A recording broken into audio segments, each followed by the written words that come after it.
मुनिजनमनःपेटीरत्नं स्फुरत्करुणानटी विहरणकलागेहं काञ्चीपुरीमणिभूषणं जगति महतो मोहव्याधेर्नृणां परमौषधं पुरहरदृशां साफल्यं मे पुरः परिजृम्भताम्. Munijanamanaphpetiratnam is a compound word. Their manaha, the visarga there changes to upadhmaniya. So Munijanamanaphpetiratnam sphurat karunanati viharana kalageham is a compound word. Sphurat the phas mahapranaha. Kanchipuri manibhushanam is a compound word. Bhamaha pranaha. Sphurat karunanati viharana kalageham kanchipuri manibhushanam, because of sandhi anuswara changes tunga there. Munijana manafpetiratnam sphurat karunanati viharana kalageham kanchipuri manibhushanam. Jagati mahataha becomes mahato because of sandhi. Mohavyadhehe is a compound word. Dhamaha pranaha, visarga changes to repha. Nrinam. Mohavyadher nrinam because of sandhi. Paramaushadham is a compound word. Dhamaha pranaha. Purahara drisham is a compound word. Saphalyam phasmaha pranaha. Me puraha visarga changes to upadhmaniya. Parijrambhatam bhamaha pranaha. Puraf parijrambhatam because of sandhi.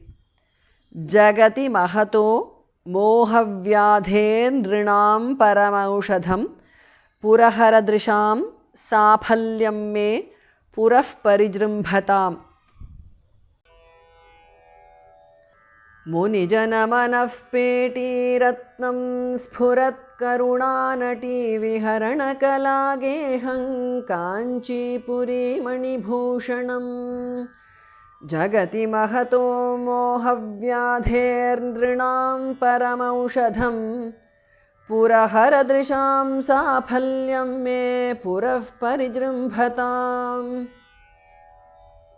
Munijana manodhamne dhamne vachomaya janhavi himagiri tata pragbharayaksharaaya paratmane viharana jushe Kanchi देशे महेश्वर लोचन त्रितय सरस क्रीडा सौधांगणाय नमो नमः. मुनिजन मनोधाम्ने is a compound word. Dhamaha pranaha. Dhamne dhamaha pranaha. Vachomaya janhavi himagiri tata pragbharaya is a compound word. Vachomaya janhavi himagiri tata pragbharaya, the bhas mahapranaha. Aksharaya is a compound word. Now vachomaya janhavi himagiri tata pragbharaya aksharaya because of sandhi. Paratmane is a compound word. Munijana manodhamne dhamne vachomaya janhavi himagiri tata pragbharaya aksharaya paratmane. Viharana jushe is a compound word. Kanchi deshe is a compound word. Maheshwara lochana tritaya sarasa krida saudhanganaya is a compound word. Dhas mahapranaha. Namaha becomes namo because of sandhi. Namaha. Viharana jushe kanchi deshe maheshwara lochana tritaya sarasa krida saudhanganaya नमो नमः. मुनिजन मनोधाम्ने धाम्ने वचोमय जाह्नवी हिमगिरि तट प्राग्भारायाक्षराय परात्मने विहरण जुषे कांची देशे महेश्वर लोचन त्रितय सरस क्रीडा सौधांगणाय नमो नमः.